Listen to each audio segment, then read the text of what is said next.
Welcome to exam सहपाठी। आज के इस क्लास में हम जेरमी बेंथम के उपयोगितावाद के बारे में इनके क्या विचार थे इस पर हम बात करेंगे। पिछले वीडियो में हमने जो है उपयोगितावाद क्या होती है, ठीक है ना, वो उसका क्या सिद्धांत है तो उसके बारे में देखा था। अब हम ये देखेंगे इस वाले में कि बेंथम ने जो है अपने किस तरह के विचार दिए हैं उपयोगितावाद से संबंधित। ठीक है, तो अधिकतर हम ये जानते हैं उपयोगितावाद के बारे में कि उपयोगितावाद सुखवाद के सिद्धांत पे काम करता है और इसका मुख्य उद्देश्य क्या है कि अधिकतम व्यक्तियों को अधिकतम सुख की प्राप्ति। ठीक है ना। अब देखते हैं इस वाले में कि हम बेंथम जो है उपयोगितावाद के बारे में क्या बताता है। बेंथम ने उपयोगितावाद को नैतिकता तथा मानवीय जीवन का आधार बताया है। ठीक है, इसका क्या मतलब है भाई? इसका मतलब ये है कि जो कार्य अधिकतम व्यक्तियों को अधिकतम सुख प्रदान करेगा वही क्या है, वही नैतिक है, वही क्या है, उचित है। ठीक है, उसी को उचित माना है जिससे जो है अधिकतम व्यक्तियों को क्या मिले, सुख मिले। देखिए उपयोगिता लिखा है तो उपयोगिता का मतलब ही क्या है, अधिकतम व्यक्तियों का अधिकतम सुख। ठीक है, बेंथम जो है सुखवाद में विश्वास रखता है, हेडोनिज्म में ये विश्वास रखता है और ये मानता है कि सुख और दुख जो है ये दो ऐसे चीज हैं जो कि मनुष्य को जो है चलाते हैं। ठीक है ना, मनुष्य के सार्वभौम शासक हैं। ओके, मैं ये क्या है, जीवन के दो प्रमुख तत्व ही माना है, किसको, सुख को और दुख को, प्लीजर और पेन को। ओके, अब ये क्या करेगा कि ये इनका मतलब ये है कि सभी निर्णय और सभी कार्य इन सबको नियंत्रित कौन करता है, व्यक्ति के सभी निर्णयों को, सभी कार्यों को सुख और दुख ही नियंत्रित करते हैं। ठीक है, मानव जीवन का मूल उद्देश्य क्या है, सुख की प्राप्ति और दुख को कम करना। यानी कि इन्होंने ये बताया कि भाई व्यक्ति का मुख्य उद्देश्य क्या है कि हमें सुख प्राप्त करना है और दुख से क्या है, बचना है। ठीक है, इसीलिए जो नैतिकता है, राजनीति है, कानून है, समाज है, इन सबको भी इस आधार पर आंकेंगे हम लोग कि वे अधिकतम सुख और न्यूनतम दुख हमें प्रदान करते हैं या नहीं। मतलब न्यूनतम दुख प्रदान करने चाहिए, अधिकतम हमें क्या प्रदान होना चाहिए, सुख प्रदान होना चाहिए। ओके, तो सुख और दुख के आधार पर इन्होंने उपयोगितावाद का वर्णन किया है। आइए आगे देखते हैं बेंथम क्या कह रहे हैं। बेंथम मानता है कि कोई कार्य जो है वो किस उद्देश्य से किया जाता है ये महत्वपूर्ण नहीं है। यानी कि उद्देश्य महत्वपूर्ण नहीं है बेंथम के हिसाब से, बल्कि क्या महत्वपूर्ण है, बल्कि उसका परिणाम महत्वपूर्ण है। ठीक है, अब उपयोगितावाद में परिणाम क्या होना चाहिए कि अधिकतम सुख प्राप्त करना। ठीक, अब इनका कहना है कि भाई आप जो है, आपका परिणाम होना चाहिए कि आपको अधिकतम सुख की प्राप्ति होनी चाहिए, लेकिन जो है किस तरीके से आप वो काम कर रहे हो सुख की प्राप्ति के लिए वो ज़्यादा महत्वपूर्ण नहीं है। बस कि आपका रिजल्टेंट आना चाहिए कि आपको अधिक से अधिक सुख की प्राप्ति होनी चाहिए। ठीक है, तो किस उद्देश्य से कौन काम हो रहा है उससे कोई मतलब नहीं है। आपका मतलब ये है कि आप जो है अधिकतम सुख जो है प्राप्त करो। ठीक है, तो इसी दृष्टिकोण को परिणामवाद भी जो है बोला जाता है। उसके अनुसार जो वस्तु हमें सुखद अनुभूति देती है वही अच्छी है, वही उपयोगी है। ठीक है ना, बेंथम ने ये एक हिसाब से सुख दुख की परिभाषा भी बता दी कि जो है, जो व्यक्ति हमें सुखद अनुभूति कराए वो क्या है, अच्छी है, उपयोगी है। ठीक है, वही चीज़ उचित है।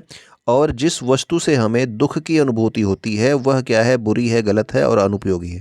ठीक है, तो सुख दुख का एक हिसाब से इन्होंने परिभाषा भी बता दिया। ठीक है, इसीलिए किसी भी नीति या नियम का मूल्यांकन हम किस आधार पर करेंगे कि वह व्यक्ति के जीवन में कितनी खुशी या फिर कितनी पीड़ा पीड़ा लाता है। ठीक है, यानी कि कोई नियम बना दिया गया, कोई नीति सरकार ने लॉन्च की, तो हमें जो है इस आधार पर इसका मूल्यांकन करना चाहिए कि हाँ, इससे हमें हमारे जीवन में कितनी खुशी मिलेगी या फिर इसकी वजह से कितना हमें दुख की प्राप्ति होगी। ओके, तो इसीलिए इन्होंने ये आपके सुख और दुख का जो है एक हिसाब से परिभाषा भी बता दी। इस प्रकार उपयोगिता का जो सिद्धांत है वो सुख की प्राप्ति और दुख के निवारण का सिद्धांत है। सीधी सीधी बात, आप ये ध्यान रखो ये वाली लाइन। बेंथम के अनुसार जो उपयोगिता का सिद्धांत है सुख दुख के आधार पर क्या है कि हमें सुख की प्राप्ति होनी चाहिए और हमें हमारे दुख का क्या होना चाहिए, निवारण होना चाहिए। यही है बेंथम की उपयोगिता का सिद्धांत। अब देखिए, इन्होंने सुख दुख के प्रकार भी बता दिए हैं। इन्होंने बताए हैं कि सरल और सादे सुख आपके 15 प्रकार के होते हैं और दुख जो है 11 प्रकार के होते हैं। देखिए, अब प्रकार आपको नहीं पढ़ने हैं, बस ये वाला आप इसके नंबर्स आप जान लो। और मनुष्य की संवेदनशीलता जो होती है वो 32 चीज़ों से प्रभावित होती है। ठीक है, यानी कि संवेदनशीलता का मतलब उसके सुख दुख की तीव्रता को निर्धारित करती है। संवेदनशीलता जो है क्या करती है, उसके सुख दुख की तीव्रता को निर्धारित करती है कि कितना जो है इसमें सुख आपको प्राप्त हो रहा है, कितना आपको दुख प्राप्त हो रहा है, तो 15 प्रकार के सुख की बात की, 11 प्रकार के दुख की बात की, और मनुष्यों की संवेदनशीलता कितनी चीज़ों से प्रभावित होती है, तो 32 चीज़ों से प्रभावित होती है। अगली बात जो आपके इन्होंने की बेंथम ने, इन्होंने सुख और दुख के स्रोत बताए हैं। तो कितने स्रोत बताए हैं? इन्होंने बताया कि सुख दुख के कितने स्रोत हैं? 5 स्रोत हैं। ठीक है। प्राकृतिक, अब प्राकृतिक स्रोत क्या होता है सुख दुख के? शारीरिक अनुभवों से अगर आपको सुख दुख की प्राप्ति होती है तो उसे प्राकृतिक स्रोत कहते हैं। ठीक है। राजनीतिक अथवा कानूनी स्रोत क्या है सुख और दुख का? सरकार और कानून के द्वारा दिए गए सुख दुख, यानी कि किस तरह के नियम बन रहे हैं, किस तरह की नीतियां सरकार ला रही है, उसके उससे आपको जो है जिस सुख की अनुभूति हो रही है या फिर जो पीड़ा आपको मिल रही है, वो आपका राजनीतिक अथवा कानूनी सुख दुख का स्रोत हो गया। नैतिक स्रोत क्या है भाई? सुख दुख का नैतिक स्रोत क्या है? समाज के मान्यताओं और नैतिकता के आधार पर अगर हम कोई सुख और दुख का अनुभव करते हैं तो वो हमारा नैतिक सुख होगा। ठीक है ना, यानी कि समाज में जो इस तरह की मान्यताएं चल रही हैं, जिस तरह की नैतिकता जो है समाज में आपके है, तो उसके आधार पर जो आपको सुख दुख की प्राप्ति हो रही है। सामाजिक या फिर लौकिक? सामाजिक या लौकिक क्या है? समाज में व्यक्ति के स्थान और उसके संबंधों से उत्पन्न दुख या सुख। सामाजिक में क्या है भाई? एक व्यक्ति जो है दूसरे व्यक्ति से जुड़ा होता है, इससे इससे संबंध होता है, इससे भी संबंध होगा, इससे भी संबंध होगा, इस तरह से जो है कई व्यक्ति जो है एक दूसरे से क्या होते हैं, आपस में जुड़े होते हैं, तो उनसे जो है सामाजिक संबंधों से उत्पन्न जो सुख दुख होता है वो आपका सामाजिक या फिर लौकिक सुख दुख कहा जाएगा। और धार्मिक सुख दुख क्या है भाई? धार्मिक वाला, तो ये भाई धार्मिक आस्था या फिर विश्वास से उत्पन्न आपका जो सुख और दुख है वो आपके धार्मिक सुख दुख में आएगा, सुख दुख के स्रोत में आएगा। ठीक है, तो इन्होंने सुख दुख के 5 स्रोत बताए हैं, ये 5 स्रोत हमें पता होने चाहिए। ठीक है ना, कोई भी आपसे पूछ सकता है कि इनमें से कौन सा जो है बेंथम के द्वारा बताए गए सुख या फिर दुख का स्रोत नहीं है। ठीक है, अगला जो लाइन लिखा है कि बेंथम की जो सुखवादी संकल्पना है वो क्या है? मात्रात्मक है। ठीक है ना, यानी कि बेंथम के अनुसार विभिन्न सुख एक दूसरे से मात्रा में कम अथवा अधिक हो सकते हैं। यानी कि एक सुख दूसरे से जो है मात्रा में, मान लो ये ज़्यादा है, ये आपका कम, इसमें आपको कम सुख मिल रहा है, तो ये मात्रा में कम अथवा अधिक हो सकते हैं, लेकिन गुण में भिन्न नहीं होते हैं। क्वालिटी इनकी सेम होती है, क्वांटिटी में ये क्या हो सकते हैं, कम ज़्यादा हो सकते हैं। ठीक है, यानी कि ये मानते हैं कि सुख की मात्रा को क्या किया जा सकता है भाई? मापा जा सकता है। ये तो यही कह रहे हैं ना कि सुख की मात्रा को मापा जा सकता है, ये माप रहे हैं कि भाई ये कम जो है कम भी हो सकता है, अधिक भी हो सकता है। ठीक, तो आगे देखते हैं। इनकी एक कथन है, ये कथन भी आपसे पूछा गया है पहले एग्जाम में, तो इसको हमें ध्यान रखना है कथन को कि ये जो है किसका कथन है। तो ये जो कथन है ये हमारे बेंथम जी का कथन है कि सुख की मात्रा समान होने पर पुष्पिन, पुष्पिन क्या है? गेम है। ठीक है ना, इंग्लिश में एक गेम है, इसको जो है पुष्पिन जो है बोला जाता है, तो इसको मैंने हिंदी में लिखा है पुष्पिन एक गेम है, बच्चों का खेल है, ये भी उतना ही श्रेष्ठ है जितना कि काव्य पाठ। तो ये पुष्पिन यानी कि क्या है आपका, कि ये जो है कोई भी प्रकार का सुख हो, या तो आप बच्चे ये खेल के जो है सुख की प्राप्ति कर रहे हैं, या फिर काव्य पढ़ने से उनको सुख की प्राप्ति हो रही है, यानी कि या तो शारीरिक सुख उनको प्राप्त हो रहा है या फिर मानसिक सुख प्राप्त हो रहा है। ये दोनों की जो है क्या है, ये दोनों ही सुख एक समान रूप से महत्वपूर्ण है। ठीक है, चाहे उन्हें शारीरिक सुख प्राप्त हो रहा हो चाहे मानसिक सुख प्राप्त हो रहा हो। ठीक, अब देखिए सुख के मापन के लिए इन्होंने क्या किया कि बेंथम के विचार से सुख और दुख को मापा जा सकता है। मैंने अभी बात की कि मापने की बात तो ये कर रहे हैं कि कम हो सकता है, ज़्यादा हो सकता है। ठीक है, इसके लिए इन्होंने एक आनंद मापक पद्धति भी प्रदान की है। तो ये भी आपके एग्जाम में पूछा गया है कि जो है सुख और दुख के मापन के लिए जो है कौन सी पद्धति बेंथम ने दी है, या फिर आनंद मापक पद्धति किसके द्वारा दी गई है। तो हमें ध्यान रखना है कि आनंद मापक पद्धति जो है हेडोनिक कैलकुलस इसको बोलते हैं, इंग्लिश में हेडोनिक कैलकुलस है। ठीक है ना, ये जो है किसने दिया है? बेंथम ने दिया है। ठीक है, तो बेंथम ने भी दिया है, तो इसके अनुसार देखिए क्या है, इनके अनुसार जो है इस संबंध में 6 बातों पर ध्यान दिया जाना चाहिए। ठीक है, 6 बातों पर इसमें ध्यान दिया, यानी कि जो आनंद मापक पद्धति है इसमें जो है 6 बातों पर ध्यान दिया जाना चाहिए। कौन कौन सी? तीव्रता, तीव्रता का मतलब है तीव्रता हो गया, अवधि हो गया, निश्चितता हो गया, निकटता अथवा दूरी, इसके अलावा उत्पादकता और विशुद्धता। देखिए ये 6 बातें हैं। पहले हम इनके 6 बातों को जो है समझ लेते हैं कि इनका क्या मतलब है। ठीक है, आनंद मापक पद्धति में ये जो 6 पॉइंट्स हैं इनका क्या मतलब है। पहला जैसे तीव्रता, तीव्रता में आप देखोगे कि सुख या दुख कितना तीव्र है। ठीक है ना, अवधि का मतलब समय होता है, यानी कि सुख या दुख कितने समय तक आपके साथ बना रहेगा इनकी आनंद मापक पद्धति में। निश्चितता क्या बताएगी? कि क्या सुख या दुख निश्चित रूप से मिलेगा अथवा नहीं मिलेगा। ठीक है। अगला है हमारा निकटता। निकटता का मतलब सुख या दुख जो है ये मिलने में कितना समय मिलेगा, यानी कि हमें तुरंत ये सुख दुख मिल जा रहा है या फिर जो है हमें समय लगेगा, उसमें थोड़ा समय है अभी। निकटता या दूरी हो गया। उत्पादकता का क्या अर्थ है? उत्पादकता का अर्थ है कि क्या यह सुख जो है आगे और अधिक सुख पैदा करेगा, यानी कि इस सुख से मुझे और अधिक सुख की प्राप्ति हो सकती है।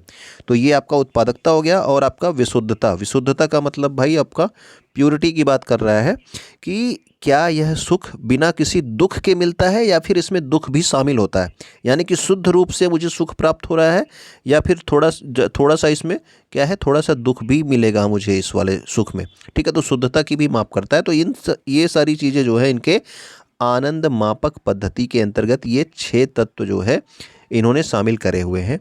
ठीक है। अब इसके अलावा देखिए ये जो 6 तत्व हैं, ये जो 6 बातें हैं, ये सुख दुख को, व्यक्तिगत सुख दुख को मापने के लिए जरूरी है। देखिए यहाँ पे लिखा हुआ है व्यक्तिगत सुख दुख। तो ये 6 बातें, ये जो 6 आपकी थी पॉइंट्स, ये आपके किसके लिए है? व्यक्तिगत सुख दुख को मापने के लिए जरूरी है। लेकिन अगर व्यक्ति समूह के सुख दुख को मापने की बात करता है, यानी कि सामूहिक रूप से अगर आप सुख दुख को मापने की बात करते हो, तो एक और चीज़ जोड़ी जाएगी जिसे हम क्या कहेंगे? विस्तार। ठीक है। इसका मतलब है मिलने वाले सुख दुख का प्रभाव कितने व्यक्तियों पर पड़ेगा। समूह की बात हो रही है, अब यहाँ पर समूह के सुख दुख की बात हो रही है, तो एक आपका और पॉइंट जुड़ जाता है, 7वां पॉइंट, जो कि क्या है? विस्तार। इन 6 के अलावा 7वां पॉइंट विस्तार। इसमें जो है आपका क्या है कि जो ये विस्तार है, ठीक है ना, कि सुख दुख जो है कितने लोगों को प्रभावित करेगा। समूह है तो समूह में एक से अधिक लोग होंगे। ठीक है। तो ये है सुख दुख का प्रभाव कितने व्यक्तियों पर पड़ेगा, कितने लोग को ये प्रभावित पड़ेगा। तो ये 7वां पॉइंट भी समूह के लिए जोड़ा जाता है। 6 आपका किसके लिए है? व्यक्तिगत सुख दुख मापने के लिए। ठीक है। अगला देखते हैं। बेंथम अधिकतम व्यक्तियों के अधिकतम हित के सिद्धांत को राजनीतिक सिद्धांत मानता है। जैसे ये आपका उपयोगितावादी जो सिद्धांत है, अधिकतम व्यक्तियों का अधिकतम सुख होना चाहिए, ये किस तरह का सिद्धांत मानता है? इसको ये राजनीतिक सिद्धांत मानता है कि ये क्या है? आपका राजनीतिक सिद्धांत है, अधिकतम व्यक्तियों का अधिकतम सुख। ठीक है ना, उपयोगितावाद के सिद्धांत को। बेंथम ने प्रिस्टले का एक लेख था, प्रिस्टले भी एक जो है आपके विचारक हैं, essay on government, essay of government से सर्वाधिक व्यक्तियों का सर्वाधिक प्रसन्नता का सूत्र ग्रहण किया। यानी कि जो आपका अधिकतम व्यक्तियों का अधिकतम हित वाला जो फार्मूला है, इसको इन्होंने कहाँ से ग्रहण किया भाई? एसे ऑफ गवर्नमेंट पुस्तक से, जो कि किसकी लिखी हुई पुस्तक है? तो प्रिस्टले की पुस्तक है। ठीक है ना, प्रिस्टले का एक लेख है एसे ऑन गवर्नमेंट। यहाँ से इन्होंने ये जो है चीज़ ग्रहण किया है, सर्वाधिक व्यक्तियों का सर्वाधिक प्रसन्नता, यानी कि अधिकतम व्यक्तियों का अधिकतम हित। ओके, यही मतलब है दोनों का। आगे देखते हैं। सॉरी। बेंथम ने विधि निर्माण में उपयोगिता के सिद्धांत को अपनाने का क्या किया है भाई? जोर दिया है। ठीक है। सामूहिक जीवन में क्या किया जाए, इसका निर्धारण अधिकतम व्यक्तियों के अधिकतम सुख के सिद्धांत के आधार पर किया जाना चाहिए। विधि निर्माण की बात करने का मतलब है कि कानून किस तरह से निर्मित होगा, उसकी बात की जा रही है। तो राजनीति में कानून और उपयोगितावाद के सिद्धांत को लागू करने पर इन्होंने क्या दिया भाई? विशेष जोर दिया उपयोगितावाद के सिद्धांत को। कैसे? कि उनके अनुसार कोई भी नीति या कानून तभी उचित होगा, यानी कि अगर कोई भी विधि का निर्माण किया जाएगा, किसी कानून का निर्माण किया जाएगा, वो तभी उचित होगा जब समाज में अधिकतम लोगों को अधिकतम सुख प्रदान करे। ठीक है ना। तो उसका निर्धारण कैसे होगा? सामूहिक जीवन में कैसे निर्धारित करोगे आप किसी कानून को बनाने के बाद कि ये अच्छा है कि नहीं? यदि उससे अधिकतम व्यक्तियों का अधिकतम सुख प्राप्ति हो रही है, तभी वो कानून क्या होगा? अच्छा होगा। इसीलिए इनका कहना है कि सरकारों को ऐसे कानून बनाने चाहिए जो लोगों के जीवन में अधिकतम सुख को बढ़ाएं और दुख को क्या करें भाई? सुख को क्या करना है? बढ़ाना है। दुख को क्या करना है भाई? कम करना है। ठीक है ना। तो ये कह रहे हैं कि सरकार को ऐसे कानून बनाने चाहिए और इसी से क्या होगी? एक आदर्श समाज की स्थापना होगी। यहाँ पर न्याय और नैतिकता का आधार क्या होगा? तो न्याय और नैतिकता का आधार भी यहाँ पे क्या होगा? उपयोगिता ही होगी, यूटिलिटी होगी। ठीक है ना, न कि जो है धर्म या फिर परंपरा या फिर व्यक्तिगत विचार। तो उपयोगिता को इन्होंने जो है सर्वोच्च माना है। किसने? बेंथम ने। ठीक है। तो ये जो है सुख दुख के आधार पर इन्होंने इसका वर्णन किया है उपयोगिता का। उम्मीद करता हूँ कि चीज़ें आपको अच्छी लगी होंगी, तो आप वीडियो पे कमेंट करके बताएंगे ज़रूर। ओके, वीडियो को लाइक भी कर देना, चैनल को सब्सक्राइब कर लेना, नहीं किया है तो आगे और भी वीडियो जिसके आएंगे। इसके अलावा वीडियोज़ को आप क्या करना? शेयर कर देना जो एग्ज़ाम की तैयारी कर रहे हो। ठीक है ना, शेयर करना ज़्यादा ज़रूरी है। वीडियो को देखने के लिए, कुछ समय निकालने के लिए आपको पढ़ाई के लिए बहुत बहुत धन्यवाद।